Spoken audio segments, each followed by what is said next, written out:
آج جو کہانی میں آپ کو سنانے جا رہا ہوں اس کا نام ہے ڈرائنگ روم ایک گزرگاہ ہے۔ تو دوستوں، جلدی سے میرے چینل کو سبسکرائب کر لیں۔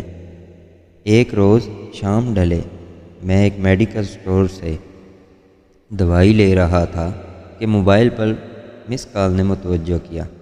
نمبر دیکھا وہ اجنبی تھا، رانگ نمبر معلوم ہوا تو توجہ دینا ابس ٹھہرتا ہے۔ وقت کے ضیاع کے سوا کچھ ہاتھ نہیں آتا۔ 5 منٹ بعد اسی نمبر سے دوبارہ مس کال آئی۔ تیسری مس کال آدھے گھنٹے بعد پھر خاموشی چھا گئی۔ اگلے روز دوپہر میں اسی نمبر سے ایک مختصر سا SMS رومن اردو میں موصول ہوا: کیا میں آپ کے ساتھ رابطے میں رہ سکتی ہوں؟ بغیر تعارف کے رابطے بے معنی ہوتے ہیں۔ میرا رابطہ بامعنی ہے۔ میں سمجھا نہیں۔ مجھے ثبوت چاہیے، تمہیں بات بھی کرنا ہوگی۔ سر، ثبوت تو پیش کر دیتی ہوں، لیکن بات سر دست ممکن نہیں۔ چلیے ثبوت SMS کیجیے۔ سر، آپ کی تخلیق میاں نے میرا دکھ بانٹا ہے۔ میرا جی چاہا آپ سے رابطے میں رہوں۔ SMS کرنے کی ہمت نہیں ہو پا رہی تھی۔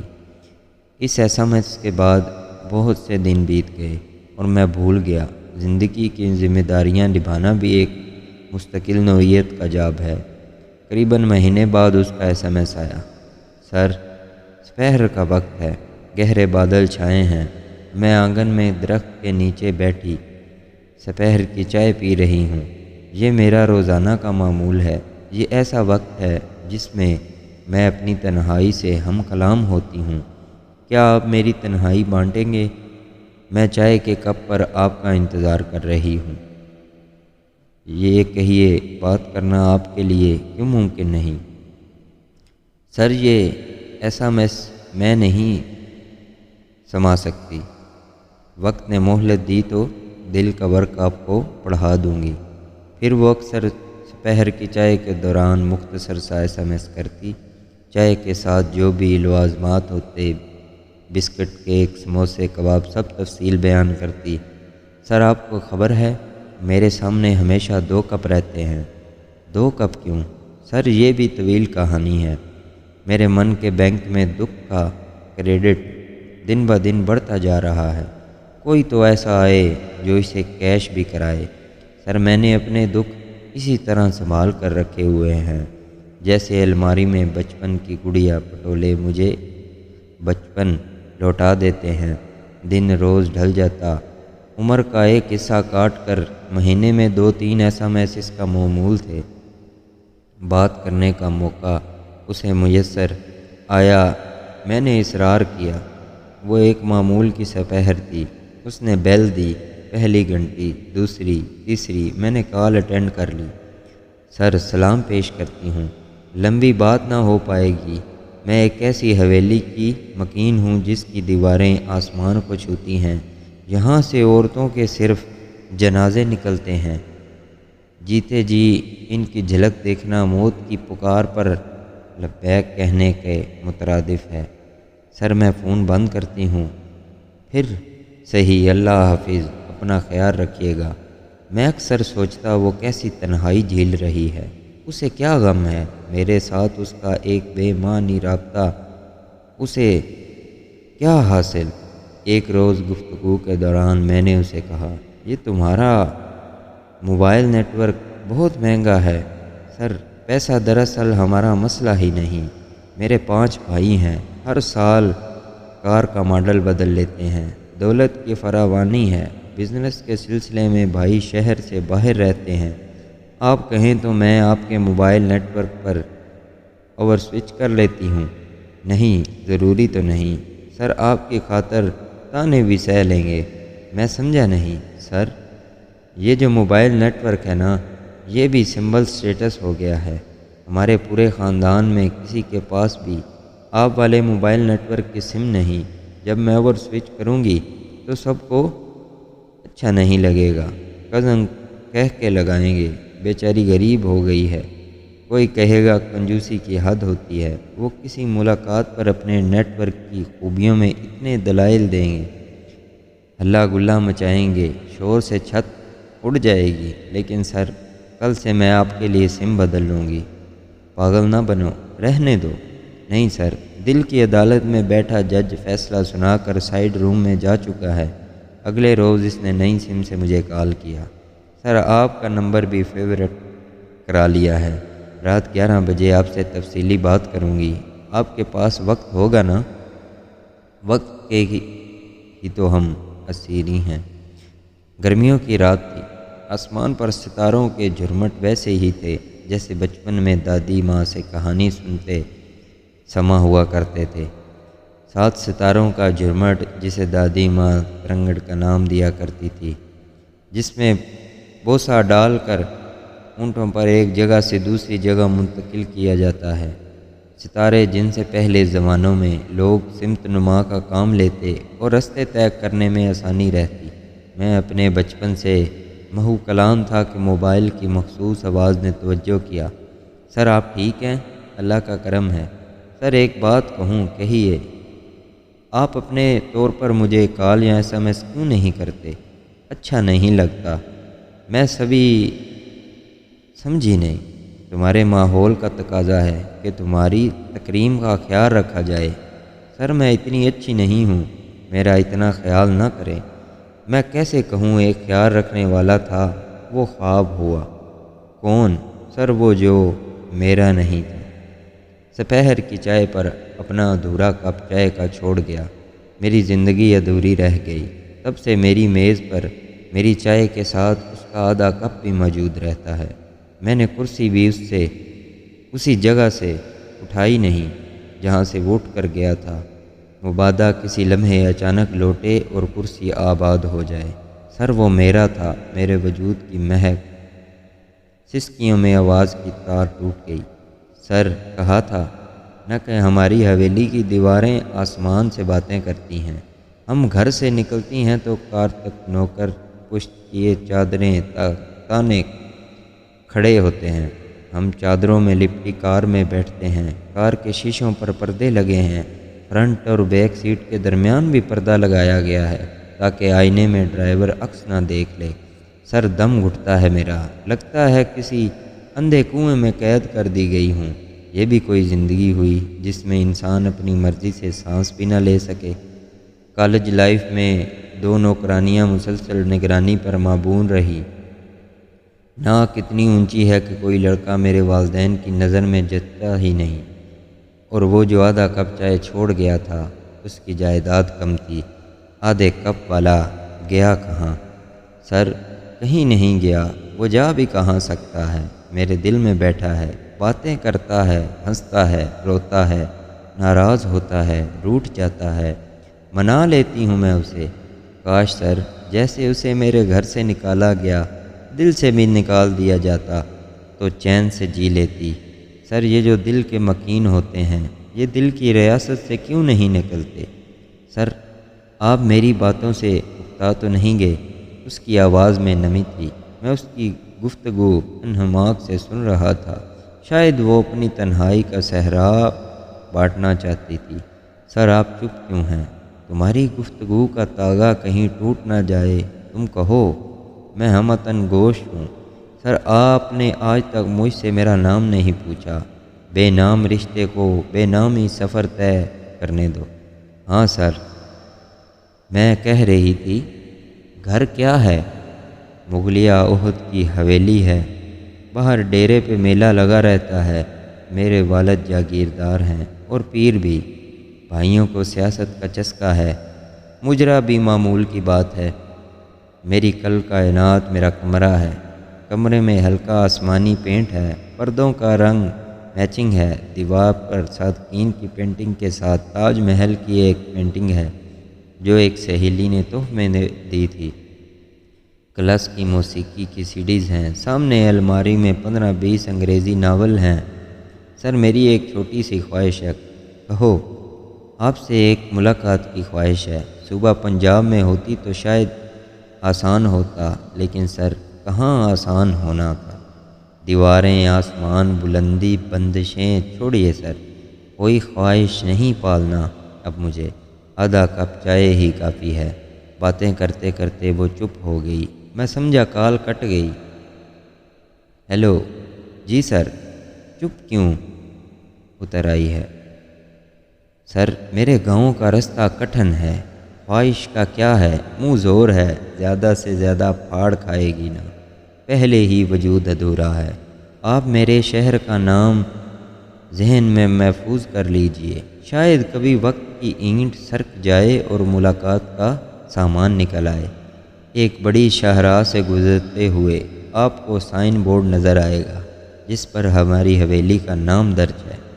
شاہراہ چھوڑ کر ذیلی سڑک پر ہو لیجئے گا، چند کلومیٹر بعد گھنے درخت آپ کو خوش آمدید کہیں گے۔ کبھی زندگی میں ایک بار سر، صرف ایک بار میرے صوبے سے گزر ہو۔ گھنے درختوں میں حویلی کے اونچے برج ہیں، وہاں لوگوں کا تانتا بندھا ہوگا۔ مجھے ایک ایسا میس کر دیجئے گا، میرے لیے یہ خوشی ہوگی کہ آپ ایک بار صرف میری خاطر یہاں آئے تھے۔ وعدہ مشکل تھا، کال کٹ گئی۔ دن پھر اپنے سفر پر نکل پڑے۔ سردیوں کی ایک دوپہر تھی۔ ایسا میس مختصر سا، سر، آپ کے صوبے میں سانس لے رہی ہوں۔ کس شہر میں؟ لاہور۔ خیریت ہے؟ کزن کی شادی میں آئے ہیں سر، اللہ حافظ، رات میں ایسا میس کروں گی۔ رات گزر گئی۔ رات میں موبائل سائلنٹ موڈ پہ ہوتا ہے۔ صبح اس کے 3 ایسا میس موجود تھے۔ سر، رات کا کھانا فورٹریس اسٹیڈیم کے ایک ہوٹل میں کھایا۔ دوسرا ایسا میس، سر، فورٹریس اسٹیڈیم کی سیر کے دوران میں ایک بک اسٹال پر رکی، آپ کا افسانوی مجموعہ نظر آیا، بہت خوشی ہوئی، خرید لیا۔ تیسرا ایسا میس، رات میں سوئی نہیں، مکمل کہانی پڑھ کر سوئی۔ میرے موبائل میں آپ کے چند ایس ایم ایس محفوظ ہیں جو میں نے ڈیلیٹ نہیں کیے۔ کیوں ڈیلیٹ نہیں کیے؟ اس کا میرے پاس کوئی جواب نہیں۔ ایسا بھی ہوتا ہے، بہت سارے سوال ساری عمر زندگی میں رہ جاتے ہیں۔ میں ایس ایم ایس ترتیب دینے کی کوشش کرتا ہوں۔ کسی کو پلکوں میں بساؤ، پلکوں میں صرف سپنے بستے ہیں۔ اگر بسانا ہے تو دل میں بساؤ، کیونکہ دل میں صرف اپنے بستے ہیں۔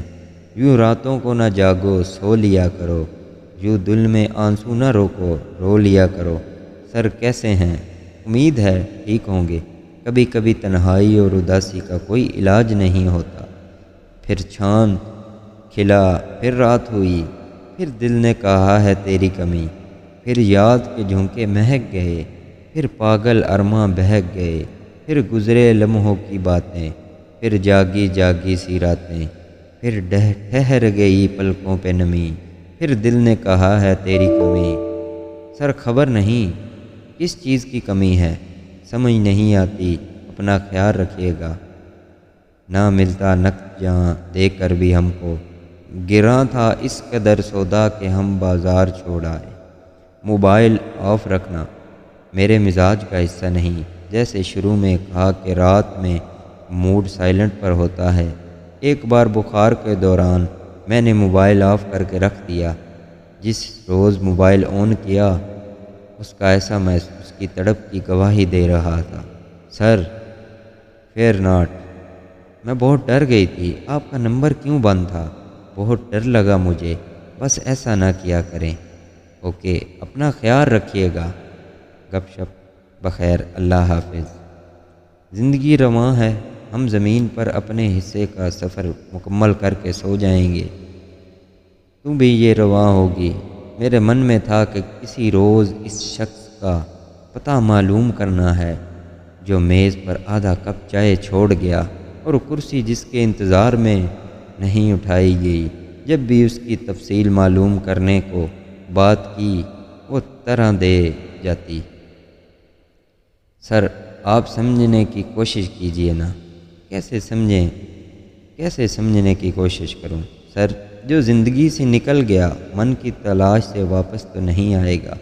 وہ اپنے دکھ میرے ساتھ بانٹتی، الگنی پر ڈالے گئے کپڑوں تک کا ذکر کرتی، کوئی نئی کتاب، تازہ میوزک کی CD سب باتیں کرتی، لیکن ایک دن پاؤں میں سفر باندھے انہی راہوں سے گزرنا تھا جہاں وہ رہتی تھی۔ اسے سرپرائز دینا چاہتا تھا، لیکن پھر خیال آیا اگر اس روز وہ گھر پر موجود نہ ہوئی تو اسے دکھ ہوگا۔ میں نے اسے SMS کیا، سر ناممکن، میں نہیں مانتی۔ کب؟ کس وقت؟ ساون کی ایک سپہر میں تیرے دیس سے گزروں گا، حویلی کے باہر جو ڈیرا ہے وہاں اتروں گا، درختوں کے درمیان پانی کے جو مٹکے رکھے ہیں مٹی کے کٹورے میں پانی پیوں گا، پھر بڑی شہراہ سے ہوتا ہوا زندگی کی بھیڑ میں گم ہو جاؤں گا۔ سر آپ مذاق تو نہیں کر رہے؟ کیا تیرا میرا مذاق چلتا ہے؟ ساون کی سپہر کون سی اتنی مسافت پر تھی؟ بڑی شاہراہ سے گاڑی میں نے اسی رستے پر ڈال دی جو اس نے سمجھایا تھا۔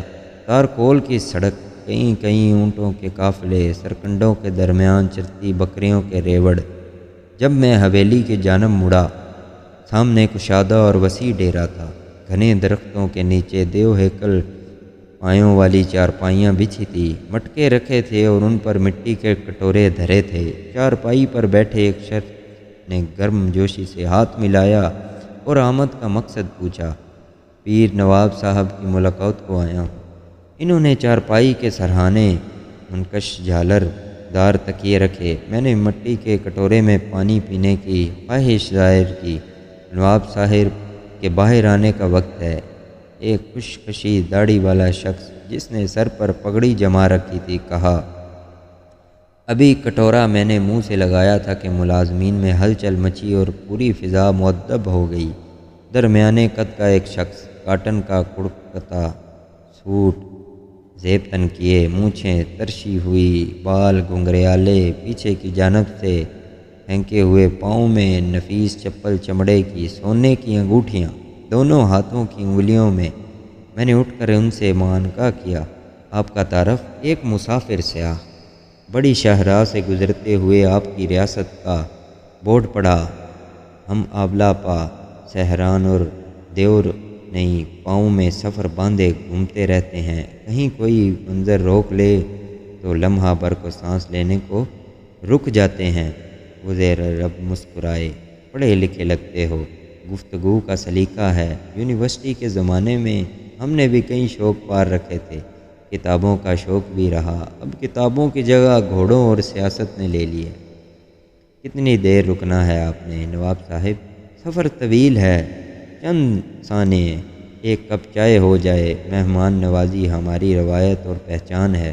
جی، انکار کی جرات کہاں سے لائی جائے؟ خوب خوب۔ میں نے ان کے ساتھ اسی آہنی گیٹ کی طرف قدم بڑھائے جس کی دونوں پٹ سیاہ بھاری گولڈن کنڈے، ساتھ ایک متصل منکش دروازہ، قدیم عہد کی تاریخی کا گواہ۔ دروازے میں میری دلچسپی دیکھ کر نواب صاحب نے کہا، منگورا سے یہ دروازہ ہم مہنگے داموں خرید کر لائے تھے۔ نواب صاحب اسی دروازے سے اندر چلے گئے۔ وہ میری محبت نہیں تھی، پھر بھی عجیب سی بے چینی تھی۔ ایک نوکر نے سرگوشی کی، آپ خوش قسمت ہیں۔ کیسے؟ نواب صاحب کے ڈرائنگ روم میں منسٹرز اور قریبی دوستوں کے علاوہ اور کوئی داخل نہیں ہوتا۔ جب میں ڈرائنگ روم میں داخل ہوا، مجھے سکتہ ہو گیا۔ دیوار پر چیتے کی کھال، دائیں جانب نظر گھومی تو ان کے آباء و اجداد کی منقش فریموں میں جڑی تصویریں، فرنیچر انتہائی قیمتی نفیس، شیشے کی ڈائننگ ٹیبل کے گرد 24 کرسیاں۔ آپ ہمارے مہمان ہیں، گو چند لمحوں کے لیے صحیح، ہماری کوشش ہوگی یہ لمحے آپ کو یاد رہیں۔ ایک نوکرانی بے آواز قدموں داخل ہوئی اور جوس کے 2 گلاس میز پر رکھ کر اسی انداز میں مؤدبانہ لوٹ گئی۔ اگلے چند لمحوں میں اس نے میز پر فروٹ چن دیے، چائے میں پیزا، فروٹ کیک، بسکٹ، سموسوں سے قیمے والے آلو کے کٹلس۔ میں اسی لمحے ڈرائنگ روم میں موجود نہیں تھا۔ میں کہاں تھا نہیں معلوم۔ میں لوٹ جانا چاہتا تھا۔ میں کیوں آیا یہاں، کیوں گھڑی بھر کو قیام کیا؟ چائے کی پیالی ابھی ہونٹوں کے قریب ہی تھی کہ ایک نوکر رکوع کی حالت میں اندر داخل ہوا اور نواب صاحب کو کسی کی آمد کی اطلاع دی۔ آنے والے یقیناً اہم تھا کہ نواب صاحب خود چل دیے۔ نوکرانی ظاہر ہوئی۔ مالکن پوچھ رہی ہیں، خدمت میں کوئی کمی رہ جائے تو معاف کر دیجیے۔ نوکرانی کو کیا معلوم تھا کمی کس چیز کی ہے۔ چند لمحات سانے وقت کی مٹھی سے پھسل کر گرے۔ پھسلتے لمحوں میں خوف تھا، امید، آس، خواب اور نہ جانے کیا کیا۔